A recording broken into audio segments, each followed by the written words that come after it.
Bismillah ar-Rahman ar-Rahim. In our last episode, we clarified the answer to the question, why are we here? We said that two scenes led to where we are, why we are. Choosing to have a free will, where we could no longer stay in a place where there are no options. There's only one truth, nothing to choose from. Then we had to come to this realm, dimension, if you will, where there are options, there are many things to choose from, and there are only two ways, a good way or a bad way. And you are left free to choose which way you want to go. You were not left completely free because Allah promised us He would send guidance.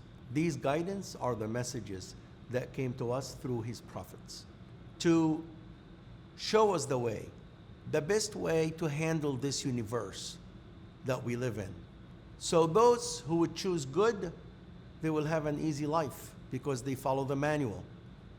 And the manual told them exactly how this world functions. Those who goes against it naturally will have hard time because they pretty much like putting together a furniture with that manual, and then mistakes happen. In order for us to have a complete free will, Allah removed from our memory all the memories of us living in this other unseen world, seeing the angels, seeing Allah, talking to Him, talking to us, so that we're completely free from any influence. But also, He removed all other influences that we may be subject to that may impact our decisions, our free will. So He prevented the jinn, the creation that Allah created from fire, where Satan is from. He prevented them from impacting us. So if you read the Quran from beginning to end, you'll find something very interesting. When Allah talks about us as human, He mentions will. يشاء وما تشاءون إلا أن يشاء الله من شاء فليؤمن ومن شاء فليكفر. Whomever will to be a believer, he's free to do so. Whoever wills not to be, he is free to do so. And when He talks about shaitan or jinn, He mentioned the word volition. It's like a wish.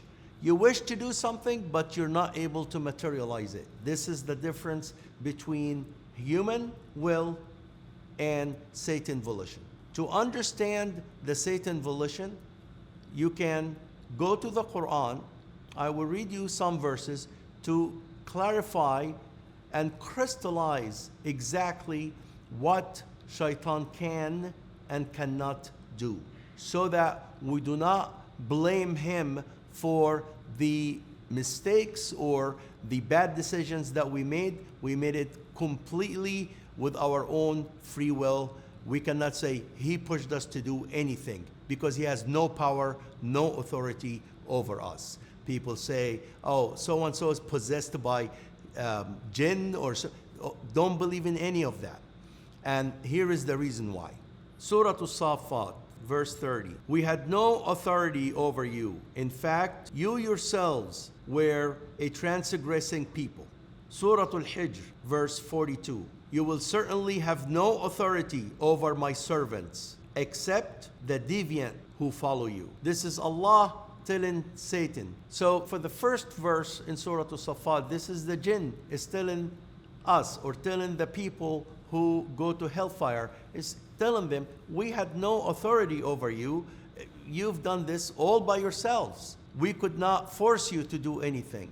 The second verse in Surah Al-Hijr, Allah is telling Satan himself, He's telling him that my servants, you have no authority over them. Except who? Except the ones that followed you by their own free will. So they chose to follow Satan, hence Satan has power over them, power of whispering to them. He still does not have a power to force him to murder somebody or to rob somebody, but he just whispers to them. They like it, they follow him. It's still their own free will. But if they resisted, he had no power over them. Let's go to the next verses. Surah Ibrahim, verse 22. And Satan will say to his followers, after the judgment has been passed, indeed, Allah has made you a true promise. I too made you a promise, but I failed you. I did not have any authority over you. I only called you, and you responded to me. So do not blame me, blame yourselves. I cannot save you, nor can you save me. Indeed, I denounce your previous association of me with Allah. In loyalty, surely the wrongdoers will suffer a painful punishment.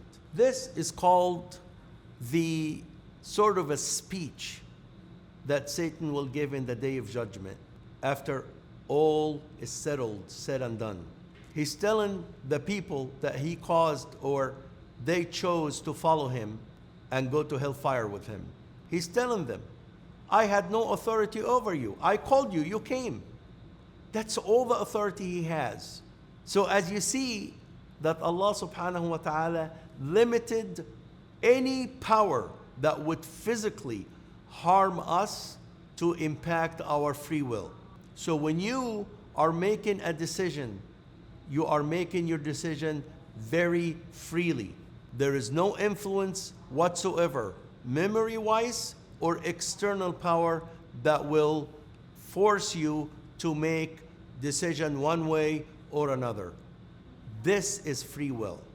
And that's how things should be put to facilitate you are being very freely making those decisions. When you go to the human, and Allah talks about our will, you'll find that it's the closest thing to Allah's will himself. Because when Allah wills something, he creates it, he materializes it.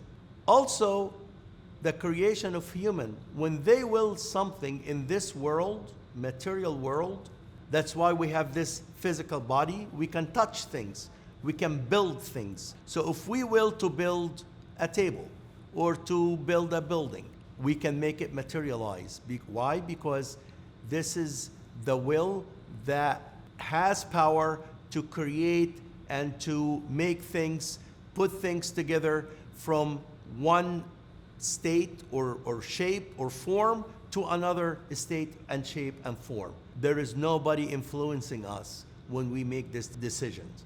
When we go to the Quran, we see the following. In Surah Al-Kahf, verse 29, and say, O Prophet, this is the truth from your Lord. Whoever wills, let them believe, and whoever wills, let them disbelieve. Surely we have prepared for the wrongdoers a fire whose walls will completely surround them. When they cry for aid, they will be aided with water like molten metal, which will burn their faces. What a horrible drink, and what a terrible place to rest. In Surah Al-Insan, verse 29 to 31, surely this is a reminder. So let whoever wills take the right way to their Lord, but you cannot will to do so unless Allah wills. Indeed, Allah is all-knowing, all-wise. He admits whoever He wills into His mercy. As for the wrongdoers, He has prepared for them a painful punishment. Now, there is an important comment to make here on the part of the verse that says that you cannot will unless Allah wills. So someone can come and say, so where is the free will here, right? If I can't will anything unless Allah wills, then I don't really have a free will. The explanation of this is very simple. When Allah brought us here to this world, He willed for us to have free will. So we have a free will with His permission, with His leave. That's why He placed Himself and His will over everything, because it's encompassing everything. We would not have our free will had it been for Allah granted it for us. That's what it means. It doesn't mean that, oh, if I wanted to be a believer or do the right thing and Allah doesn't want me to do so, it's not going to happen. That is not what it means. What it means is He's the one who allowed you to have the right to free will, to go wrong or to go right. It's all up to you. Nobody's forcing you. All the powers around you are being prevented from impacting your decision. Until next time, think critically. I bid you peace. Assalamu alaikum wa rahmatullahi wa barakatuh.